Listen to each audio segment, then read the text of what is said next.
Welcome, everyone. We're on week 9, only one more week to go. And tonight we'll be covering the last chapter in the textbook, which is chapter 11 on monitoring and reporting on risk. This is a fairly straightforward chapter, only 5 objectives, educational objectives that we'll be covering.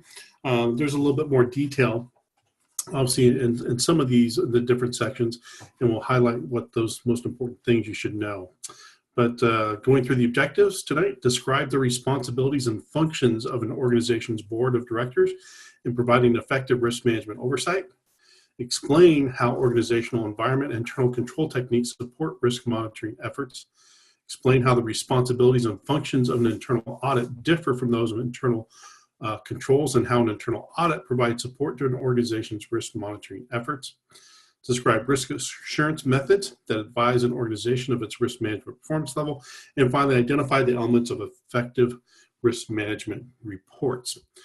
So obviously on the monitoring reporting aspect, the big piece on here is, what's the responsibility of the board and how do you actually organize? And so that's really what this chapter is really focusing on, is kind of taking it from the top level, what those responsibilities are, and how an organization may want to set up some of that risk oversight. A lot of these things, as it talks about in the textbook, is it's because of regulatory oversight or requirements that we're seeing more discussion as far as what the responsibility of the board is, and as far as what some of those controls should be, and as they move forward. The other thing I want to point out here is that even though it talks about board, like a board of directors, this is the same thing that whether it be a nonprofit, a government agency, those type of things, it really doesn't matter what type of board it is, as there should still be some of the responsibilities. And I would probably say, you're seeing more of these types of risk committees or audit risk committees and things like that, especially in public agencies. Now, for those smaller organizations, let's say it's a mom and pop, well, essentially, as the owner of the company, they kind of serve as that board risk oversight. And so kind of think about those, the roles of what would be in here, depending on the type of company or organization. So it's a lot easier when you start thinking about your own organization of what this might look like. And I try to provide some examples, at least from my past experience, whether serving on a school board or working at the University of California or at Google, where you have a board of directors. So board risk oversight, so what are boards responsible for? Now, again, this is specific to the risk element that boards do have responsibility. And so technically, they're responsible for overseeing the overall risk management effort, right? What's going on from a risk perspective. And we talk about that. We got to get out of this mindset. It's not about insurance, right? It's about risk management of how are they managing the risk? How are they managing the uncertainty, especially as it relates to strategic risk? So they're also there to ensure that there's a working risk management planning process, that managers are working on the plan, and that risk management decisions are carried out. And then the overarching guidance regarding the organization risk profile and providing tools necessary to manage risk. So again, you might think of a large organization, take a Google, for example. It's going to be at a 50,000 foot view, but they're going to want to make sure that there's processes in place, that maybe there's a risk committee, things like that, and that they're actually identifying the risk, especially when it comes to mergers and acquisitions. What's the direction of the company? All those type of things at that level, they would be certainly looking at. And so at a smaller level, smaller organization, it may not be at that 50,000 foot level. They might be a little bit more involved, not only at the providing policy guidance, but actually doing it. Again, it just depends on the organization. So they do give a good, discussion within the chapter on here. And I rather just, show you the text of what they're talking about when it comes to some of these things. So when it comes to board responsibility for risk management oversight, it talks about the ultimate responsibility for an organization risk management rests with the board. Legal and regulatory authorities, will escalate things to the board as far as different requirements and mandates. The example I'll give, at least the University of California, is that there was a death of a researcher at UCLA back in 2009. And there was Cal OSHA. The Cal OSHA investigation was turned over to the to the district attorney, and actually criminal charges were filed. Now, they're against the principal investigator, but also the Board of Regents. And then where that comes down to is the risk, the responsibility is that essentially the university is a corporation. And so they charged the university, which meant actually the Board of Directors, which was legally responsible for risk management and for safety, all those type of things, ultimately rests with the board. And so that's why it went to that level. So some of the broad categories of risks that they talk about are strategic risks, right? Risks that arise from trends in the economy and society, such as changes in political climate, particular country, or changes in competitive environment. That also, when we talk about strategic risks, it's taking on a new product line, mergers, acquisitions. Boards are going to have certain responsibilities, and they want to make sure that when they're investing in this new company, that they know about the risks that are involved with either buying that piece of property or the company, that they're not taking on something that they were not aware of, or any type of lawsuits, things like that. There's also the operational risks that arise from people, processes, systems, or controls. So the information technology, risk management oversight. So when you think about when a company buys another one, a merger acquisition, take Amazon, with buying Whole Foods. There's certain operational risks that go with it, that there's a different culture, there's different processes, and how do they integrate those processes, and that they just don't come in and just change the name and make an Amazon store, that there's got to be some recognition. And so the operational risk, that's also a board level decision.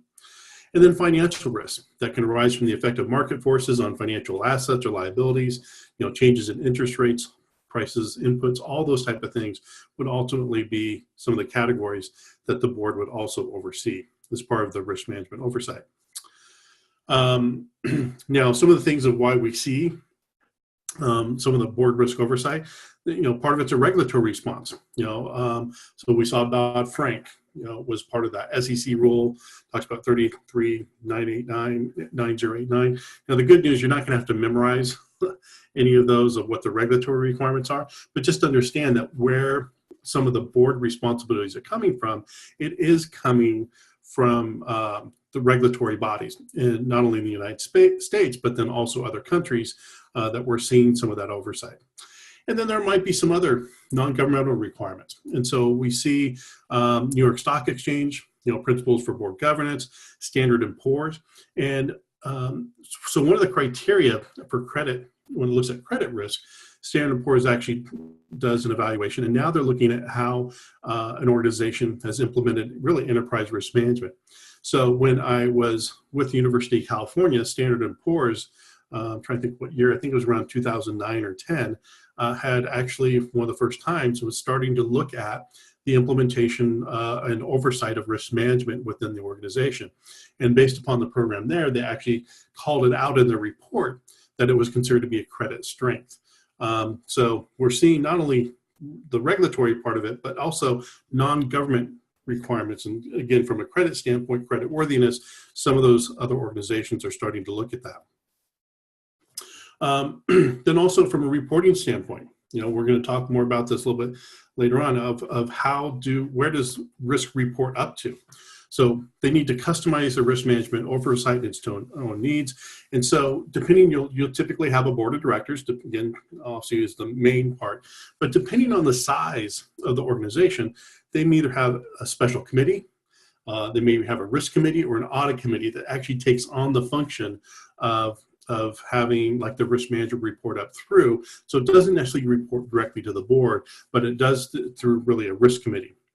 A lot of times what we're also seeing more often now is the creation of a position of a CRO, a chief risk officer, to really oversee that reporting and be the person that reports to these various committees. Again, whether it's an audit committee, risk committee, or special committee. Now, for the University of California, they have both at the campus level and at the Office of the President level, they had something called what we call a CERC, which is a Compliance, Ethics, and Risk Committee. And so that's actually how they reported up eventually to the board, and to have that reporting mechanism of how they were looking at risks.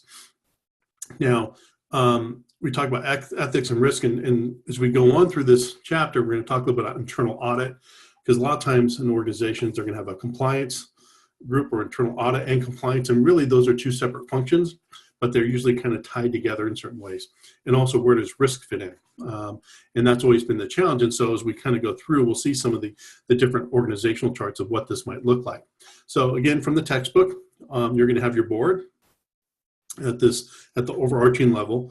And then you have your chief executive officer, your CEO, that reports directly to the board. And then you typically will have your various committees, right? So each board member, they're going to have some assignment where they take on, and you'll have an audit committee, a risk committee, and typically a finance committee. There might be some other type of committees, again, depending on the nature of the organization. And the chief risk officer, you'll see here, reports to a couple different committees, or to the different parts of the org chart, typically to the chief executive officer, as well as to the risk committee. Whereas you might have the CFO reporting to finance, as well as the audit committee, and as well as executive officer. And then you have the risk management function, and then internal audit and financial reporting to the CFO. So the idea behind what this is really trying to show is, typically within risk management, a lot of times you had the risk manager reporting to the CFO. And what it's trying to do is really elevate that risk is an important part of an organization that they need to really consider. And really the creation of a chief risk officer should be equivalent to that of the CFO, and from where it reports within the committee, so it's not downplayed. So that's, again, what it's trying to show with the sample organizational chart of where the different functions might report up to from a governance standpoint. So when we talk about risk committee, and we're going to really focus on what the risk committee does, but some of the principles it talks about are the responsibilities, is that it should ensure that risk management process is in place at all levels of the organization, and that the risk management process is being adhered to. Part of that risk committee, and again, they're not doing the in the weed stuff, but they're ensuring the chief risk officer is doing it, and they have the support through this risk committee and reporting up to it. Identifying, quantifying risk within the organization, defining the organization's risk appetite and tolerance, as well as prioritizing the selection of risks determines that should be retained within the organization, and those should be reduced, eliminated, or transferred. So when we talk about risk being retained, eliminated, or transferred, this is also the discussion of, do we want to take on this new venture? Do we want to have this merger acquisition? That should be part of the discussion within the risk committee of understanding, again, prioritizing what those risks, and based upon the risk appetite, those type of things, and then funnel that decision up to the whole board. Now, typically you're going to have a question on here of what's the difference between an audit versus a risk committee, because in many ways, the audit function is looking at compliance and how's the organization complying with policies, procedures, regulations, laws, and those type of things. And so you probably will see a question on here that, because it's a comparison of what's the difference between a risk committee and audit, as well as what does the CRO typically do. So the risk committee, really the focus is on setting new and appropriate standards and evaluating the existing standards. And the risk committee creates policy. And then the audit committee is focused on compliance with existing standards, and the audit committee assesses policy adherence. So the key thing here is typically risk committee would be the one, or the part of the chief risk officer, is proposing new policy and saying what the standard should be by identifying those risks and creating that through the risk committee. Whereas the audit committee is really looking at, once the risk committee establishes these standards, or maybe the standards are created through laws or compliance regulations, that they're focused on how are we complying with those, and then also really, assesses the policy adherence to provide a report of how are we actually doing on these type of things. So it's a slightly different function between the two different types of committees. And then the CRO. Well, the CRO is considered to be a C-suite executive in charge of risk management throughout the organization. And they should have, if it's done appropriately, a direct line of authority over a risk management department, and potentially an indirect over risk management processes in other line units. So this is typically when I think I've talked about it, that many times the risk management function in this ERM, or this holistic view from ISO, is really much more of a facilitator and coach. That whereas before the risk management function was seen as buying the insurance and all those lines of coverage, but really within the CRO structure, it's helping identify risk with all the operational units and having an indirect and helping them identify risk within their various functions, whether it be HR or production, operations, those type of things. The CRO typically reports to a board and a chair of a risk committee. And if there's no CRO, typically the CFO would take on some of those duties, or at least have that function on there. So again, I've typically seen questions on the exam that kind of deal with like, what's the function of these between the committees and the chief risk officer. So one of the essential items, that when we look at, the function between the board and talks about transparency and clear communication. And so there's a little topic of that there should be open and constructive communication between the board, and that management is essential, and that the New York Stock Exchange, they have governing principles that suggest that the board and management should have constructive tension. But it essentially means that the board should question management in a respectful way. Part of the discussion in the textbook is that there's an incentive for the CFO or the CEO to really look at maybe short-term gains for their own position for stock and all those type of things, really where the board is looking at the longer term view. And so that's where this kind of constructive tension should exist, is that obviously the CEO wants to make sure that the stock value and the direction of the company is going to be successful. They want to have that job for long term, but sometimes there can be competing values of where things are going. And so that's where talks about transparency and clear communications, is that the board does have that responsibility, and not just be a rubber stamp board, essentially, is what this is talking about. Moving on to internal audit. So we've talked about a little bit about the audit committee, but now we're going to take a look at a little bit more of what is internal audit, what's the function. So really, the purpose of the audit committee, is to assess the organization's compliance with legal and regulatory requirements, and as well as its financial reporting system. And so, and many times, the audit committee will also include some risk management aspects as part of its oversight. But when we think of audit, yearly, I work for a public agency, there's an annual audit, and what they're looking for are internal controls of how are things processed, right? If you have an expense report, how are the expense reports reviewed? Do you have receipts? Do you collect them? And they'll do, pull so many files and make sure that the stated policy is being adhered to, for example, with expense reimbursement reports. Right, that's a very simple example, right? And then also, there's, depending on the size of the company, there might be some formal reports. And so Sarbanes-Oxley Act, or SOX, it requires to report on operational risk and adequacy of internal controls to monitor risk, and that the CEO and CFO must certify those reports. And if they don't certify, or they knowingly falsify those records, those type of things, there's actually penalties associated with that, where they can actually go to jail. That's never happened so far, but that's one of the possibilities. And then also there's annual financial reports with internal and external auditors as well that'll be part of the internal audit process. And then there's as well as informal reports. And those might be reports on internal guidelines, and it's usually, there'll be a schedule of what the audit team will be looking at for that year, and that's really where those informal reports might come into play. So we talk about internal controls, and this is to support risk monitoring.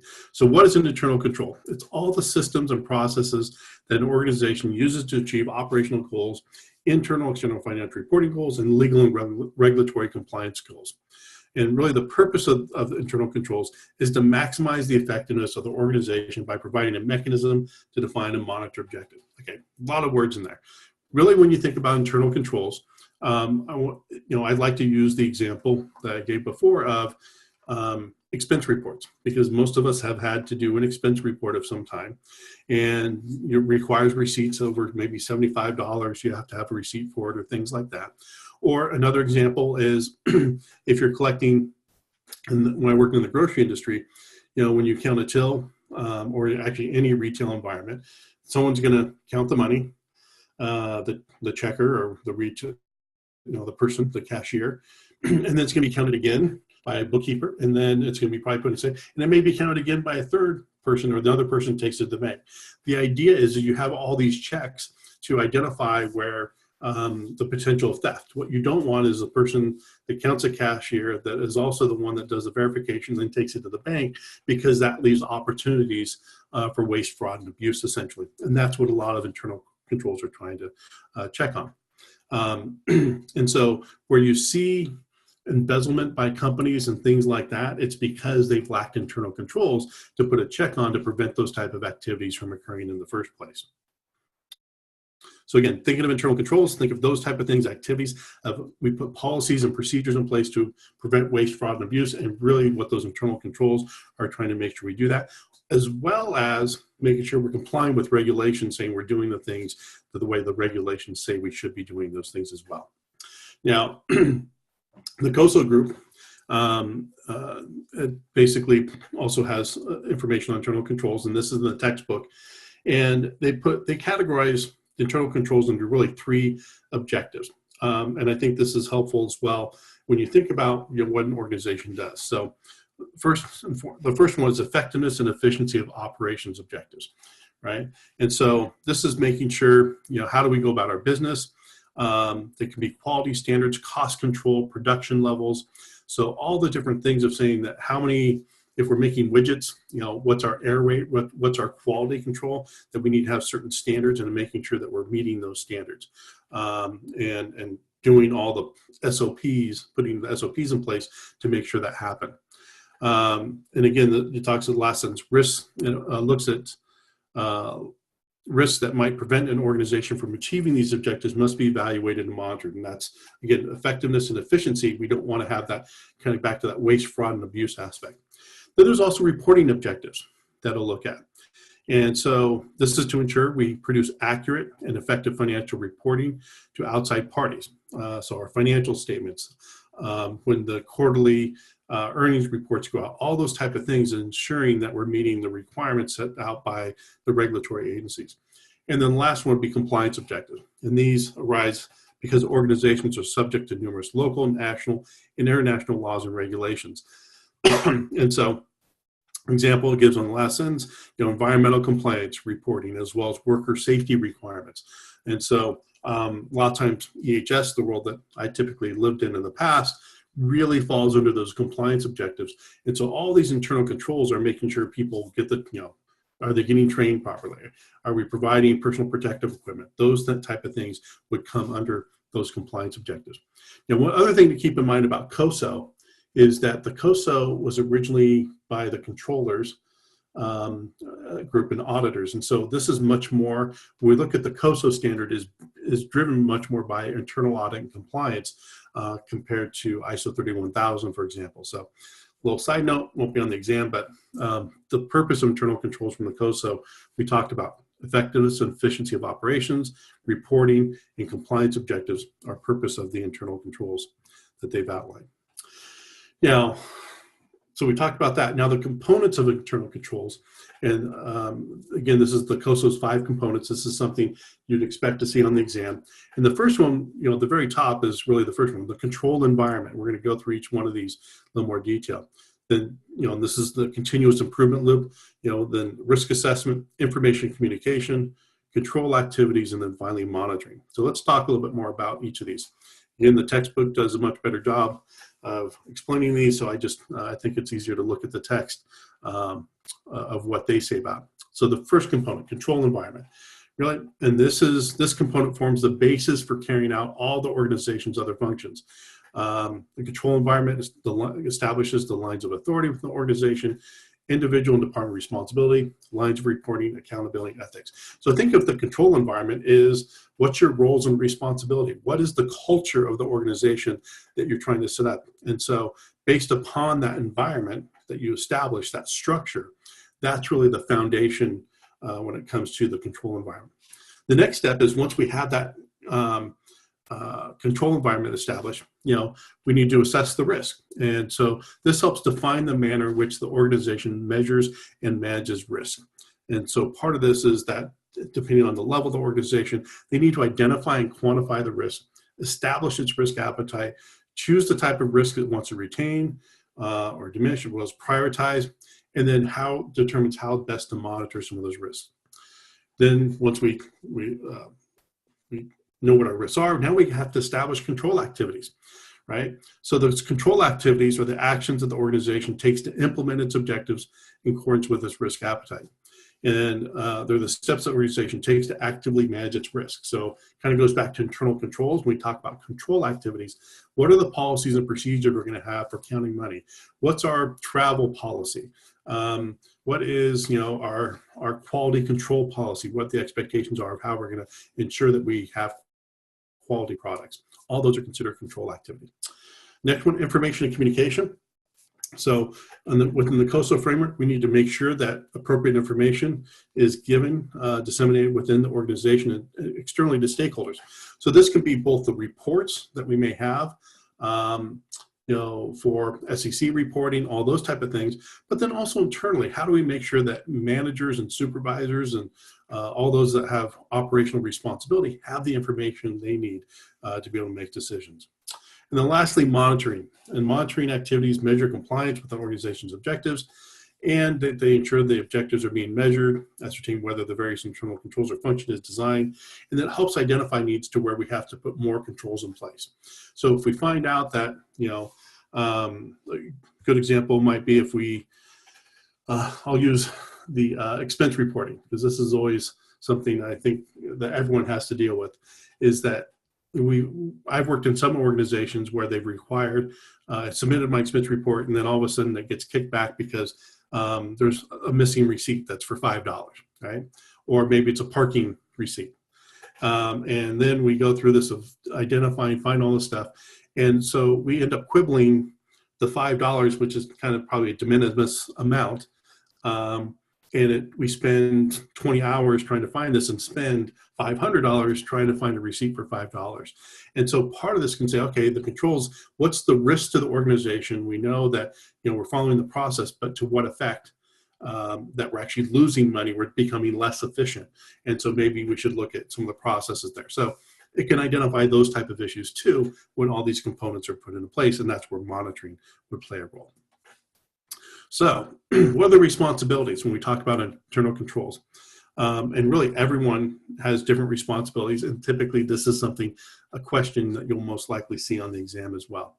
So the board has responsibilities, right? They should help establish the risk management profile and risk tolerance, right? They'll set a policy and assign responsibility for implementing, and a lot of times that might be the CEO, then who pushes it down, and oversees the implementation with high-level internal controls.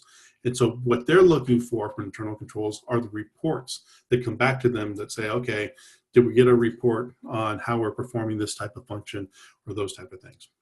Management responsibilities, they're really the one that, getting to the weeds a little bit more. They establish the effective internal controls for monitoring risk, and then lower level internal controls must support the higher level controls. Meaning that if we're looking at, again, travel expense policy, make sure that lower level policies and procedures that different departments may have really adhere or align with those other policies. Employee responsibilities, participate in the internal control process, suggest improvements as well as report breaches, right? So we say, someone's stealing money, those type of things. That's really what it's looking at, is did someone violate some of the internal controls? And then lastly, auditor responsibilities. They're going to monitor compliance with the controls systems, as well as recommend new internal control processes if some of the standards are found to be inadequate. And part of things change with new technology. That's where auditors are playing more of a role as well with that. So basically this is saying the same thing we just talked about, but again, provides you the text that's in, or at least from the textbook, and you can kind of see usually when they put things in lists like this, you can expect to have a question on the exam dealing with this area of whose responsibility, or to give a description, and you'll say who's responsible for providing guidance on appropriate risk management goals and objectives, and you'll say, is it the board, management? And again, these will be multiple choice questions that you'll have to answer.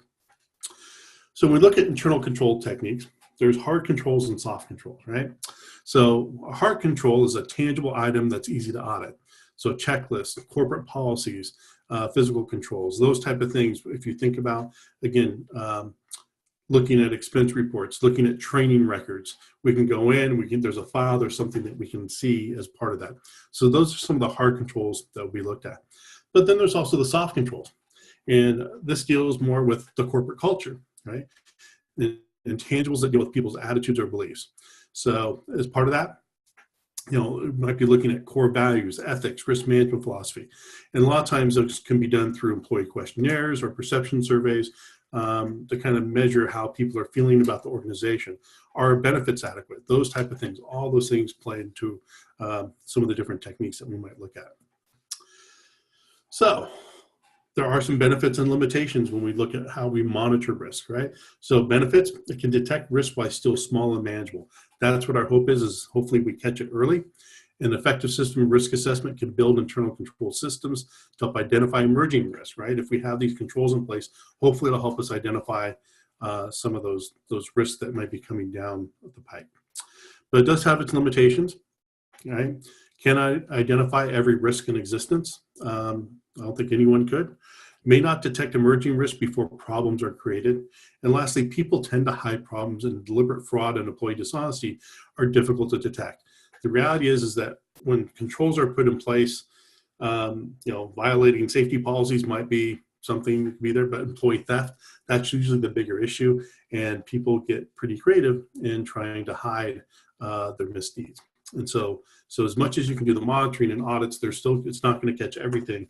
And so, the better the internal controls, the environment that you have, obviously that will assist in identifying some of those risks and make sure we address them. So internal audit support to risk monitoring. So we talked about the internal audit is separate from the risk management function. And so this kind of talks about, what is their role and how do they support risk monitoring. So internal audit department should be independent department with an organization that evaluates how well an organization is achieving its business objectives. Employees of the organization, but they're independent of management. And a lot of times what you'll have is the internal auditor, the chief of the internal audit department, will report directly to the board rather than to the CEO. So there's different functions to help provide that independence from the rest of the organization, so they're not influenced, let's say, by the profitability, those type of things. That they're going to have an internal audit head. They are looking at things very objectively. So the main functions are evaluation, assessment of processes and systems. They should be validating that internal controls are placed, functioning, and meeting design objectives, as well as identifying potential weaknesses. And that's really probably the key function is, identify where the weaknesses are within the system. So some of the benefits, with internal audit, ensures that financial reports are accurate and that appropriate risk disclosures are reported. And so one of the big pieces is report assurance, right? If I'm the CEO or the CFO that has to certify some of our financial reporting, I want some assurance that what I'm signing is accurate. And so they'll provide some of that assurance that reports are accurate and the internal controls are in place. As well as, again, I mentioned report certification. In some cases, instead of having the internal audit, it might be an external auditor. And most large corporations will have an external auditor that may be required to certify that financial statements represent a true and fair value of an organization's financial situation. We also see that when it comes to external auditors, that many organizations have to switch their external auditors every so often. And again, that's so that it continues to be objective and that a person doesn't have an incentive to falsify or misrepresent the certification. So, and this is where you'll see another question typically is, risk management, internal audit. How are they the same or different, and what do they do? So they're separate but complementary function. We talked a little bit about this earlier on the prior slide, but risk management identifies and prioritizes risk, right? And design plans to meet the risk management objectives and design internal controls to manage the risk. So really risk management's there to be more, well, I guess kind of independent still, but to identify the risk based upon appetite and put the policies and procedures in place, and also design some of the internal controls that they think will help. The internal auditor, they're going to audit the internal controls that are implemented by the risk management team, right, to make sure that they're effective. And that goes to the next one, evaluate effectiveness, as well as look for new risks that might have been overlooked, and then provide that feedback back to the risk management. So then they can also look to see what other type of controls that they might want to be putting in place. This is actually a really good slide that I would highlight of, what are the different functions. between the two, and you can see where the similarities are. And typically, you will see a question on the exam dealing with, what's the difference between risk management and audit roles, and you'll have the various functions listed, and say which type of function does this describe, or something like that. So again, I think it's fairly straightforward on there when you start looking at, who's supposed to be doing what within the organization. And then the other thing that's, I don't know if it's new, but the idea of risk-based auditing. And so there's a little discussion about that in the textbook. And the idea of risk-based auditing is you can't audit everything. And so you should be coming up with a schedule. The audit team takes a look at what some of the biggest risks are in the organization, working in coordination with the risk team as well as the board. And so they're going to prioritize, what are the biggest risks of the organization in achieving its objectives. It might be new compliance or new regulation that they need to comply with. And so they'll put a list of maybe 10 things that they're going to really focus on for the audit. And then when they do that, talks about successful risk-based auditing, it focuses on 3 principles, right? Audit to the business objectives. The thing we've been talking about through this whole textbook is it's all about the business objectives, right? And so we need to audit to those. Focus on materiality of the risk, right? Really meaning if it's not a huge, if it's not a material issue, which we use the word material meaning significant, substantial, where it affects the operations, we really want to focus on those type of things. So materiality, it's the systems and processes that pose the greatest threat to the organization. And lastly, identify the threats to achievement of the business goals and objectives. Right? They all really, so those 3 principles really tie all together. It's really about the objectives and to really focus on those audit the business objectives, focus on materiality and what's going to threaten the achievement of those objectives. So we can also talk about risk assurance, right? And this talks about to evaluate risk management performance. And so what is risk assurance? It's a level of confidence in the effectiveness of the organization's risk management culture, practices, and procedures. And part of when we talk about risk assurance, there's also this idea of a control risk self-assessment model. And it relies upon risk management assessment from business unit managers and employers. So the University of California actually did this as well, is what they looked at is they wanted, from this risk assurance model to make sure things are in place, is that each of the campuses had to do with their controller, do a control risk self-assessment and at different areas that they need to look at.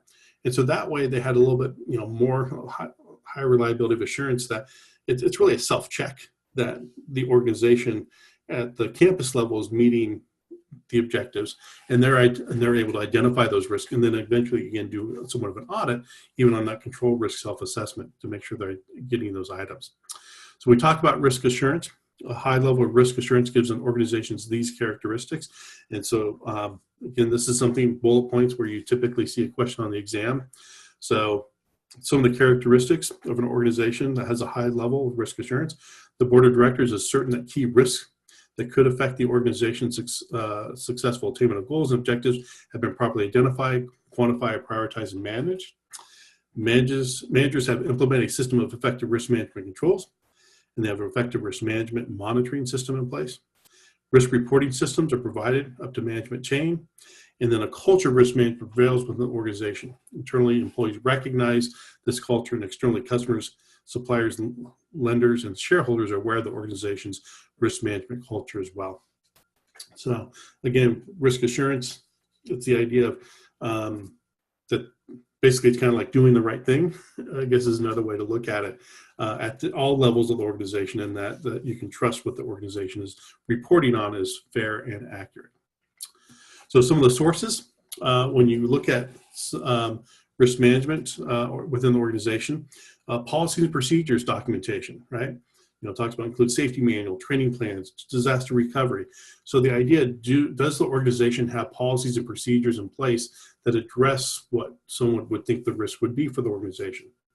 Normal business unit and department operating reports, so profit and loss statements, expense reports, equipment utilization reports, staffing, payroll. So all those type of things. Are we seeing the operations of how quickly they're hiring? What's the turnover rate? All those things might be part of that.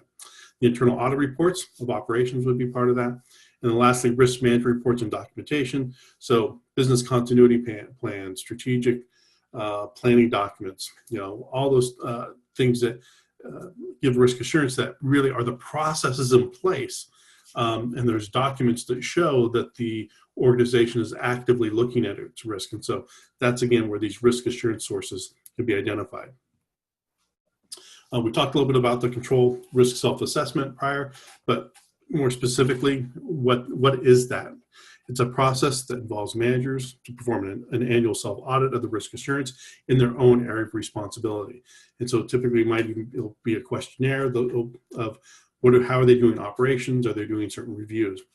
And it's really looking at the effectiveness of the business process, right? Whether it be even ordering, how effectively, again, turnover, all those things can affect a business of how successful they're going to be in meeting objectives. Looks at threats to meeting those objectives. Hopefully it'll help the managers better understand their risks, as well as identify strengths that can be exploited, right? By doing this process and making managers think about risks of what's going to prevent them, it's actually providing a much broader view of not just meeting, delivery schedule or production schedules, but what's risks of, do we have the right people to be able to continue hiring and things like that. It does not replace internal audit, but it's really a supplement, and these reports will help the internal audit team as well. Some of the benefits, right? Why do we want to do some of the things as far as on here? So one of the benefits, board of directors has greater confidence in the management effectiveness. Employees, hopefully if we're doing their job right, that we're going to continue to make money as an organization, have greater job security. Which again helps reinforce that culture, that risk management, and that they have a greater stake in the organizations. Hopefully tensions will be reduced in the organization, greater cooperation and communication among departments and divisions. Customers and suppliers are more confident in the financial health. The idea that they're going to be paid, that they're going to continue to get paid because the businesses continue to grow. Lenders and equity shareholders have greater confidence in the organization, and it reduces the organization's capital loss. Insurance premiums for the hazard risk will be reduced. And then also regulatory authorities have greater trust in the organization. So when you do all these things, right, if you have these models in place and you're doing the right things, and you have standards and processes, and both internal audit, others, regulators can see that there's this risk assurance model, it really benefits the organization all around. And again, based on a list, a lot of times you'll see questions related to this area as well. Risk management monitoring reporting, right? And so when we talk about monitoring reporting, there's a old saying, what gets measured gets managed, right? If we know that we're going to be tracking, quality controls and the number of widgets that, as far as meet our quality standards, or those that don't, a percentage, we're going to have an active process in place, and we're going to watch that on a regular basis. If we're not putting some of those different monitoring, if it's not as important, obviously we kind of let that slip on by the side. It's not something that we regularly manage. So key elements for risk management monitoring and reporting. So the risk reports should have essential information to manage strategic, financial, operational risk needs to be directed to appropriate people. The data should be aggregated from lowest level as it flows up to the board, and the information must be appropriate, actionable, and easy to read at every stage of reporting hierarchy.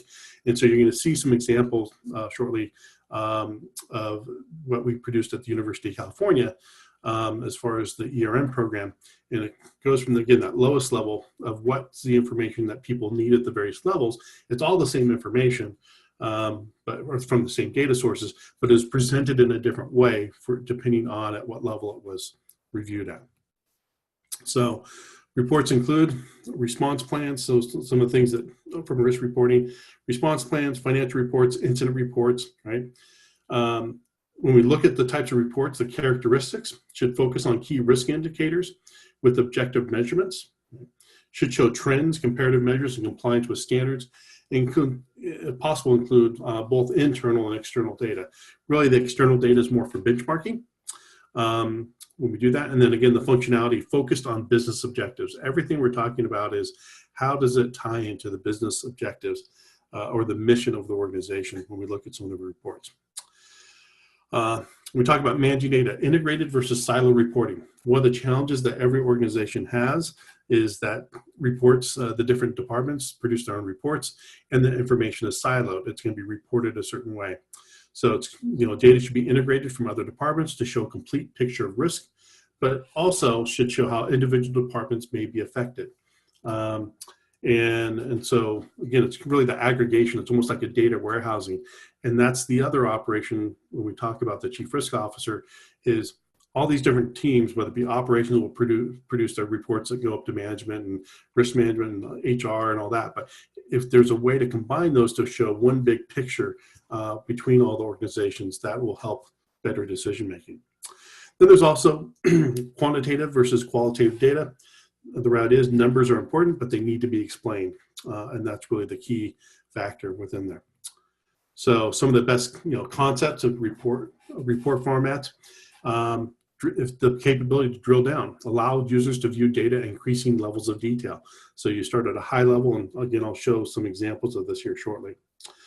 Current and updatable information, so that the user knows what is happening right now. I mean, the ability to have, obviously, if you have live data, and how old is the data, how often is it updated, those type of things. The more current, the better, and to be able to show trending from the last report, as well as room for analysis and commentary from users, right? So each level. So depending at the lowest level, maybe a shift data, and then you might have the whole, for the day type of data and all those type of things. There's ways to show some of the functionality there. Dashboard, right? Allow people to see trends and include drill down functions. The idea, again, a dashboard with a car, we have all the information we need at the dashboard, and that's something you want to keep it simple by doing that. Scorecards, right? If we can provide measurements against a set of specific objectives, these are all great report formats to consider as well. So here's an example. You may not be able to see exactly all the different text in here, but this was a report that was provided to the CFO division. It was called AIM report, was his actual information for managers. And so this had all the campuses listed. So UC Berkeley, Davis, UC Davis Med Center, Irvine, and all that. And so what it took a look at is there's 11 key performance indicators, and it kind of gave a score for each one of how they're performing. And the target goal is 2.5, and you can see this little line here of where the campuses are performing on these various measurements. And it looked at from a safety, so this was a safety index scorecard, workers' comp, vehicle events relative to fleet size, general liability, property loss, NFPA, emergency management compliance. And so really looked at all these things and tried to aggregate the information of how the different campuses are performing. And so this would be given to the president of the university, and then each of the campuses, would be able to have this data as well and really kind of see how they're performing relative to others. Well, what you could do is once you have this data, you could drill down. This is another view of the report. And what this is showing is the same KPIs, key performance indicators, for each of the different campuses up above. And here's the key performance indicator. Green meant they're doing good. And yellow, obviously, they're okay, and red is that they're underperforming, right? And typically the green also, a lot of times on this report doesn't show it, had like an arrow up or down saying, are they moving in the right direction? So if I want to click on one of these, again, this is the drill down aspect of the data, I could say, okay, well, let's look at UC Berkeley. In this case, is back from March of 2013. And for workers' comp, number of injuries, 5.47 injuries. The target was 4.7. The variance, they're actually not performing where they should be, at least as far as this report, and that they're in the red, but they're moving in the right direction compared to the last report. And so it kind of shows how they're in each one of these criteria, how they're performing, at least on those. So if I wanted to drill down a little bit more, I can actually look at specifically this KPI by all campuses. And again, this is we report at the EHS level or my level. This would be something I'd be interested in, is how are campuses performing? The number of claims tells me cost, how much money we're spending on workers' comp.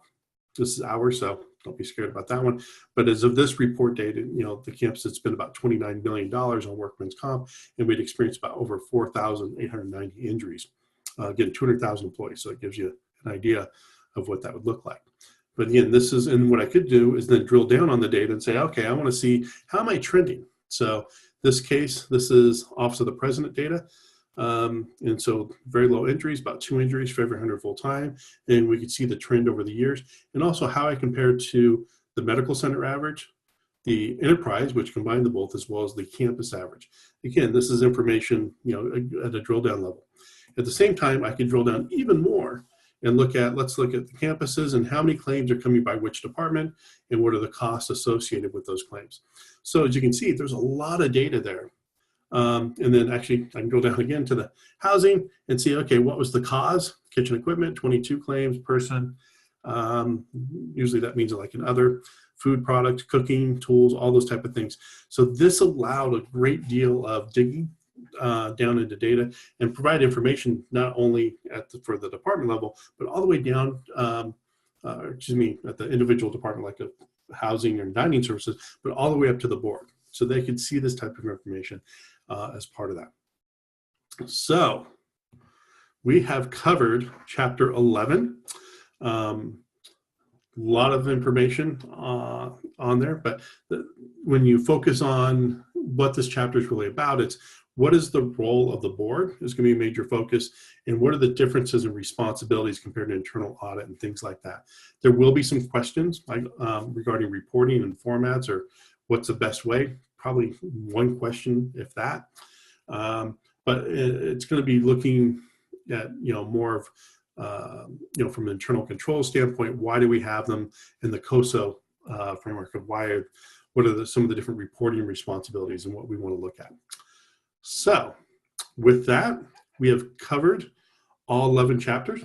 You'll have one final class, which will be a summary, a review session of all the chapters and what you really want to highlight, what are some of the areas that are most likely going to be on the exam, and we'll also talk a little bit more about specifically how many questions and what to expect, and kind of some test taking strategies as part of that. So thanks again. Hope everyone has a great night, and we'll see you next week.